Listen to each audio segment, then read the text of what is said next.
mga kapuso sa ating pong campaign sa 2024 Paris Olympics. Makakasama natin ang ating suki, sports analyst si Dennis Principe. Ating kasama to dati yung mga kapuso, tatandaan nyo yun pag may laban nun si Manny Pacquiao, meron tayong coverage. Ating kasama nito si Dennis Principe, isang popular, sikat na sikat. Wow! Nanibago ako sa itsura mo. Live mo siya ngayon sa ating pong Facebook Live. Ikaw ba yan, Dennis Principe? Akala ko si Dennis Trillo. Partner, kumusta ka na? Magandang umaga. Patay tayo dyan. Dapat pala pagka gano'n nag-uusap tayo mga ganitong oras, ano? Para pogi dating ko sa'yo. Kaya nga lang, baka mawalan ng gana yung mga nag-aalmas sa ating dalawa. Hindi, Dennis, walang alam biro. Mukhang maganda ang pinapakita ng programa na ginagawa ngayon ng Philippine Olympic Committee, Philippine Sports Commission sa larangan ng sports. Yan man sa Asia at maging sa international competition, maging sa mga qualifying rounds ng mga iba't ibang event. Mukhang maganda ang ginagawa ngayon ng ating mga sports officials. Ano sa inyong obserbasyon, Sir Dennis? Yes. Agree ako dyan. Kasama Orly, ano? Dahil kung mapapansin mo, yung liderato, no, ng Philippine Olympic Committee, bago lang ito, no? It started actually before yung 2019 Southeast Asian Games, ano? At yung kumbaga unang major tournament nung presidente ng POC, no, si Mayor Abraham Bambol Tolentino, naging maganda yung kanyang panimula dahil yung overall champion tayo ng Southeast Asian Games. Tapos although meron tayong kinaharap na COVID issues, ano, naging tuloy-tuloy pa rin yung kanyang programa. So, ang nakita ko maganda rito sa bago liderato is yung continuity. Hindi yung after ng SEA Games, nag-petics, ano.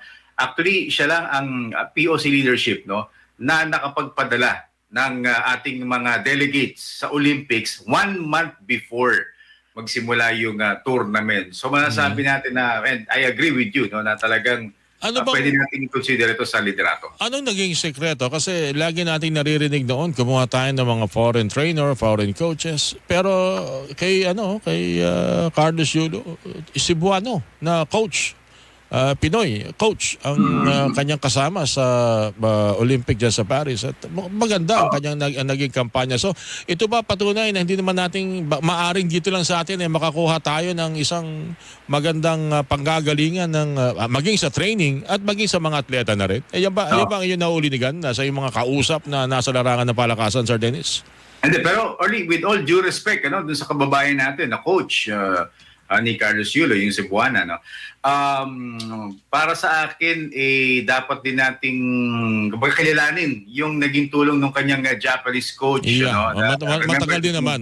Maaring nag-iwan din ng maganda. Hindi na nag-iwan. Kasi, remember, ang naging parte ng malaking preparasyon ni Kaloy, yung kanyang mga nakaraang international competitions kung saan maraming beses siya naging gold medalist sa mga world championships, ano. So yes, of course, maganda na nandiyan yung ating kababayan, meron siyang Filipino coach, but para sa akin malaking parte pa rin ng kanyang success itong kanyang Japanese coach na for the longest time humawak kay Kaloy Yulo. Dennis, ang dami nagtatanong dito yung sa boxing, ano ang iyong nauulinigan at maging yung natitira nating mga lumalaban ngayon sa weightlifting at maging sa golf event ng Olympics. Ano mga naririnig mo? Usap-usapan. Of course, sa boxing, malaking bagay, ano, na yung nag-gold kasi si Kaloy, kasi ganito ang kwento dyan, no? Tayo kasi, Team Philippines, talaga yung mga atleta na dyan, team. No? Ibig sabihin yan na kasama Orly, dapat ito, uuwi tayo ng hindi pwedeng walang gold medal. Dahil nung Tokyo, meron tayong isa. No? So, sino sa atin ang mauuna? So, kada laban talaga ng bawat atleta natin dyan, 22 to be exact, merong pressure na, hindi ako pwede matalo. Ngayon na, hindi lang isa, kundi dalawa. Yun ay panalo ni Carlos Yulo. Wala nang pressure, no? Kung sino yung mauuna, sino ba yung magdadala sa atin ng gold. Nakaka-focus na sila sa kanilang mga laban. So, gusto ko yung chance nung dalawa nating boxers, si Ira Villegas at saka si Nancy Petesio. Dahil sa nakikita ko, yung kalaban nila sa semifinals, tailor fit, no? Para dito kay Ira, yung kalaban niya from Turkey. Yung style, tingin ko, bagay na bagay kay Ira, maganda yung chance rito. At the same time, ito namang si Nesty, yung kalaban niya from Poland. Tingin ko mas may lakas si Nesty. So magandang, hindi naman tayo magpupwet mamaya, no? Dahil hindi naman madaling araw yung laban, ang alam ko. So magandang Martes ng gabi para sa Pilipinas. Nadulas ka lang kanina parang may gusto kang bagitin na makakalabang Chinese Taipei. Pumasok sa isip ko yung biological male. Nasaan ba yun? Sa division ba ni Nesty yun? Division Yes. era? Actually, kalaban niya Brazil, hindi ako nagkakamali. Pero syempre, mahirap yung lampasan natin yung ating pananaw dito sa kalaban na taga-Poland. Mabigat-bigat din yan. Pero sa tingin ko, mas may lakas yung ating kababayan na si Nesty. Okay. Panghuli na lang. Napag-usapan kasi namin kahapon at mukhang maraming sumang-ayon. Mukhang isa sa maaring tingnan din ngayon ng ating mga sports official, yung pagtukoy sa mga event na talagang sukat tayo. Sukat sa tailor fit. Sabi mo kanina, tailor fit para sa atin. Hindi yung mga palakasan na parang hindi naman talaga suit o hindi bagay sa isang Pilipino, sa ating pangangatawan at sa ating kakayahan. Ano tingin mo doon? Kasi kung pag-uusapan basketball, mukhang gumaganda rin naman ang ating performance sa international basketball, Dennis. Yes, totoo naman yun. Pero alam mo, to be fair sa Philippine Sports Commission, sa lahat ng liderato na rin natin, lalo na ngayon, ginagawa naman nila na talagang mabalanse yung budget. Nalalagay lang kasi parati sa limelight itong basketball dahil sinasabi yun nga, hindi naman tayo nakakalayo talaga sa basketball, hindi tayo maabot ng Olympics. Kung hindi pa tayo magna-naturalize, hindi tayo. Parang ganun na naririnig ko palagi. For one, yung pera naman na ginagamit mostly dyan talaga ay private money. No?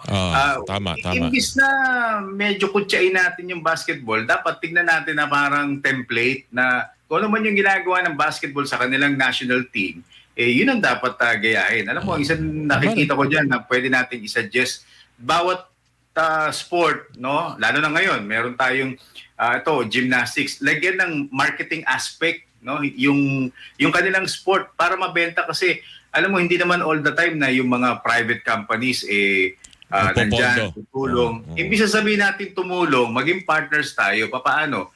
Kailangan maging marketable muna yung sport ninyo. Kita mo nga, weightlifting, sa totoo lang, medyo nakaka-dismay dahil parang after kay Heidelin Diaz, hindi talaga na i-market no? Para masabi natin na yung mga kababayan natin mag-weightlifting. No? So hopefully with gymnastics, masimulan natin yung ganong, para sa akin lang, kailangan magkaroon ng professional marketing aspect yung ating mga sports. Alright. Sir Dennis Principe, maraming salamat ulit sa iyong pag-share ng iyong insight at pati na rin yung mga info na natatanggap mula sa Paris Olympics. Magkakumusta ulit tayo, Sir Dennis, and regards sa pamilya. Magandang umaga sa inyo. Magandang umaga rin. May utang ang kape sa akin. Thank you. Dennis Principe, salamat to. Walang problema. Eto ho, meron pa nga natitira dito. Anyway,